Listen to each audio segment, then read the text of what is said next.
আমরা দেখছি যে বিলবোর্ডে রাখতে দেখছি, 2-3টা বিলবোর্ড ছিল, এগুলো পুরাতন, ঝড়ে ভেঙে পড়ে যায়।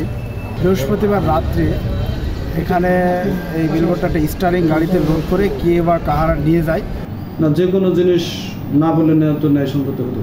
ওরা কয়েকজন আসলো, আসে বললো যে আপনার ফেলে যান। আমরা স্যারের সাথে কথা হয়েছে। একটা বিলবোর্ড এটা ঝড়ে পড়ে যায়, যখন এটা পড়ে যায় এটা সংরক্ষণের জন্য আমাদের গ্যারেজের পাশে এই বিলবোর্ডটা রেখে দেওয়া হয় এবং এটা অনেক পুরাতন, জরাজীর্ণ এবং মরিচা পড়া, কিন্তু আমার তো এটা সংরক্ষণ করতে হবে, ঝড়ে পড়ে গেল, আমরা সেভাবে রাখছি। গ্যারেজের পাশে এটা ছিল পরশুদিন, বিগত পরশুদিন ছুটির দিনে শুক্রবারে সন্ধ্যা নাগাদ। তারপরে আমাকে হাসপাতাল থেকে আমার পরিচ্ছন্নতা কর্মী মিঠু আমাকে ফোন দেয় যে এখানে যে বিলবোর্ডটা ছিল স্যার এটা ভ্যানে করে নিয়ে যাচ্ছে। তো তারপরে কে বা কারা কি এটা কি তাকে যে আছে তাকে ফোনে দাও, তখন তার সাথে ফোনে কথা বললাম। তখন ফোনে কথা বলার পরে বলছে যে এই গ্যারেজটা যে পুনর্নির্মাণ করছে সেই ঠিকাদার এটা নিয়ে যাচ্ছে। তখন ঠিকাদারের নম্বর নিলাম, নেওয়ার পরে তখন আমি তার সাথে যোগাযোগ করলাম যে এটা কীভাবে কী নিয়ম হচ্ছে। বলছে যে আপনাদের গ্যারেজটাতে শুধু ইট দিয়ে নির্মাণ করা, কিন্তু উপরে ফাঁকা থাকবে, এর যে এটাকে কী বলে স্টিল দিয়ে তৈরি করতে গেলে যে খাঁচাটা করতে হয় সেটার কোনো এস্টিমেট নাই। আমি বললাম ঠিক আছে। তো বলছে যে এটা যেহেতু নষ্ট পড়ে আছে, এইটা দিয়ে এর বানানো যে খরচ লাগে সেটা জনস্বার্থে আমরা এই স্টিলটা করে দিয়ে এটা লাগাই। অলরেডি তখন তারা সেটা নিয়ে গেছে। আমাকে নিয়ে যাওয়ার আগ পর্যন্ত আমাকে তো অবগতও করে না, আমাকে কেউ জানায় না। যখন এটা নিয়ে গেছে মানে গেট পার হয়ে গেছে, তখন আমার পরিচ্ছন্নতা কর্মী আমাকে এটা জানায় না। এটা আমি ইউনো মহোদয়ের সাথে কথা বলছি যে যেহেতু এটা এই টেন্ডার এবং এটা সব কিছু এডিপির থেকেই ইউনো মহোদয়ের ওখানে, তো তখন ইউনো মহোদয় বলছেন যে এটা তো এস্টিমেটে তো আর এই গ্রিল নাই, কিন্তু একটা গ্যারেজ যদি মানে অর্ধেক করা হয় আর যদি গ্রিল না থাকে তাহলে তো যেই রক্ষার্থে যে যানবাহন বা যেটার জন্য যেটা নিরাপত্তার ব্যাপার সেটা যখন থাকে না। এখন এটা তো নষ্ট জিনিস পড়েও আছে। তারপরে কথা বললাম, এখন যেটা নিয়ে গেছে, এখন এটা নিয়ে আসা এবং নিয়ে করা একটা জটিলতার প্রক্রিয়া। তো অলরেডি তারা অবগত না করে যখন এটা করছে, এখন যেহেতু আমাদের সান্ত্বনা এটাই যে সরকারি কাজে সেই জিনিসটা যে ব্যয় হচ্ছে, এটা তারা বলবে এটা কমিটির মাধ্যমেই করতে হবে। একটা যে কোনো নষ্ট জিনিসও যদি পোড়াইতে হয়, তারপরে যদি পুনর্নির্মাণ বা যদি একটা ব্যবহারযোগ্য করতে একটা কমিটির মাধ্যমে এটা করা হয়।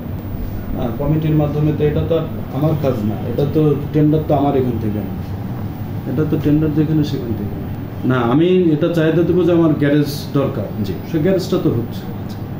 এখন টেন্ডার যদি আমার এখান থেকে হতো তাহলে এটা টেন্ডার তো আমার এখানে। আচ্ছা না, যে কোনো জিনিস না বলে নেওয়া তো ন্যায়সঙ্গত হতো। হ্যাঁ, ইউনো অবগত আছেন, আমি ওনাকে জানাচ্ছি। এখানে 2-3টা বিলবোর্ড ছিল, এগুলো পুরাতন, ঝড়ে ভেঙে পড়ে যায়। লাস্ট এটা 2-3 বছর যাবৎ হসপিটালের পেছনে পড়ে থাকে। এটা অকেজ হয়ে যায়, পরে এখান থেকে গাড়ি লোড করে এখান থেকে বিলবোর্ডগুলো নিয়ে যাওয়া হয়। কে বা কারা, আমি চাচ্ছি যে এটা সরকারি জিনিস, এটা তো অকেজ হয়ে আছে, এটা যদি তারা নেয় এটা অকশন করে নিক বা সরকারি কোনো কায়দায় নিক, কিন্তু এগুলো এইভাবে জোর জাবর করে বা চুরি করে বা এভাবে নিয়ে যাওয়া এটা তো অন্যায়। আসলে বিলবোর্ডটা আমরা দেখি যখন এই বহির্বিভাগের পাশে এই বিলবোর্ডটা ঝড়ে ভাঙার পরে এই পাশে একটা সাইকেলের গ্যারেজ আছে, এখানে রাখা থাকে। তো ওটা নষ্ট হয়ে যাওয়ার পরে হঠাৎ করে গেল বৃহস্পতিবার রাত্রে এখানে এই বিলবোর্ডটা একটা স্টারিং গাড়িতে লোড করে কে বা কাহারা নিয়ে যায় সে ব্যাপারে আমরা জানি না, কিন্তু বিলবোর্ডটা নিয়ে যায়। এটা সরকারি সম্পদ, এই সম্পদ কেন ব্যক্তিগত ইয়েতে কাজ হবে এই ব্যাপারে আমরা আসলে টিএসসি স্যারকে ফোন দিয়ে জানাইছি, কারণ টিএসসি স্যার কী পদক্ষেপ নিচ্ছে আমরা জানি না। এখন অবশ্যই অন্যায়, কারণ বিলবোর্ড সরকারি সম্পদ, আসলে সরকারি সম্পদ কেন পাবলিক ব্যক্তিগতভাবে ব্যবহার। 5-7 লক্ষ টাকা মূল্য হতে পারে। আমরা দেখছি যে বিলবোর্ড ওইখানে আমরা দেখছি যে রাখতে দেখছি, কিন্তু পুনরায় আর দেখছি না, ওটা নাই ওইখানে। তো আসলে সরকারি জিনিস ওখানে ছিল, আমরা দেখছি, পরে আর ওইটা দেখতেছি না। তো অবশ্যই এটার একটা মানে প্রতিক্রিয়া দরকার। বিলবোর্ড এখানে ছিল, এখান থেকে কেটে ওই পারে বিলবোর্ডটা রাখা হয়, এটা হচ্ছে আমরা সবাই দেখছি। কিন্তু এখন হঠাৎ করে দেখতেছি যে বিলবোর্ডটা নাই। আর এই বিলবোর্ডটা কে বা কাহারা নিয়েছে, আমরা হসপিটালে কর্তৃপক্ষে জিজ্ঞাসা করছি, কিন্তু উনি বলে যে কে বা কাহারা নিয়েছে এটা উনি বলতে পারে না। না, আমি ওরকম কিছু কারা নিয়েছে তা জানি না। বিলবোর্ড নিয়েছিল, গ্রাইন্ডিং মেশিন দিয়ে কাটছিল। তো আমাকে একজন সংবাদ দিল, আমি তো সময় উপস্থিত ছিলাম না। এখন সংবাদ দিল, যেহেতু আমাকে দেখতে হবে, আমি যেহেতু হাসপাতালের মধ্যে থাকি, যাই দেখলাম। আমি বললাম যে কাটেন না, কে বলছে? আমি স্যারকে জানালাম, স্যার বললো ওগুলা নিষেধ করেন কাটতে। আমি দেখছি।